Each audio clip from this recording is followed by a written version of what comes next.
பேசாமல் பழகி வர வேண்டும் தோழா.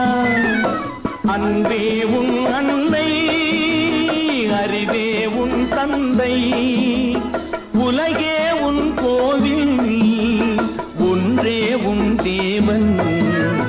மூன்றெழுத்தில் என் மூச்சிருக்கும், அது முடிந்த பின்னாலும் பேச்சிருக்கும். உள்ளம் என்றொரு ஊர் இருக்கும், அந்த ஊருக்குள் எனக்கொரு பேர் இருக்கும். கடமை